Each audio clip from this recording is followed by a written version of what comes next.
তাই মামা এদিকে আসো। কেন ডাকছো মামা? এই নাও, বাজার থেকে একটা ডিম নিয়ে আসো।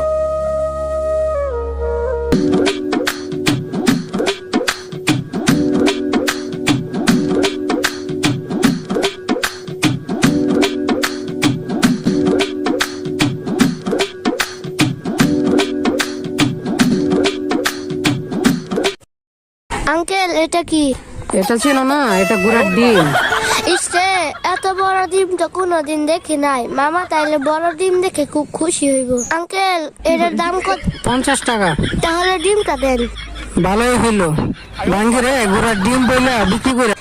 শিরে এখন আগা ধরছে, কই যায়? ওই যে সামনে জঙ্গল দেখা যায়, জঙ্গলের কিনারে বসে আগ যায়।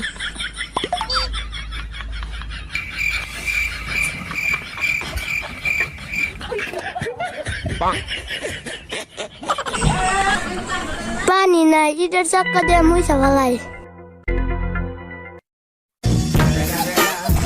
আমার ঘোড়ার ডিম ফুটা বাচ্চা হয়ে গেছে গো। আমি তাড়াতাড়ি ঘোড়ার বাচ্চা লইয়া বাড়িতে যাই।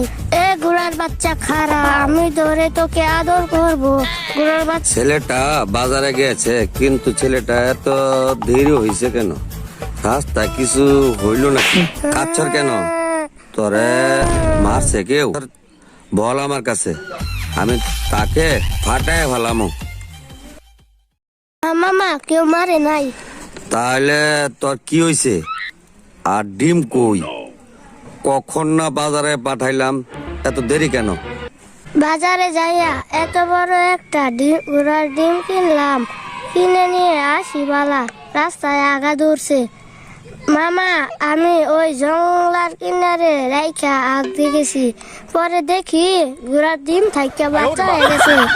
আমি বাচ্চারে ধরতে গেছি, বাচ্চা দৌড় দিছে, পেছন পেছন দৌড়াইলাম, আর ধরতে পারলাম না, তাই এত দেরি হয়ে গেল। হ্যালো ভাই বন্ধুরা, যারা ভিডিওটি দেখছেন, আসলে ঘোড়ার ডিম হয় না, কিন্তু কোনো দোকানদার কোনো ছেলে ছোট ছেলে গেলে তাদেরকে কোনো প্রতারণা করবেন না। তাদেরকে যা শেখাবেন তারা তাই শিখবে। যদি ভিডিওটি ভালো লাগে তাহলে বেশি বেশি শেয়ার করবেন, কমেন্ট করবেন, লাইক করবেন, বেল আইকন বাজিয়ে রাখবেন। সকলকেই দীর্ঘ আয়ু ও সুস্বাস্থ্য কামনা করে সকলের কাছ থেকে বিদায় নিচ্ছি।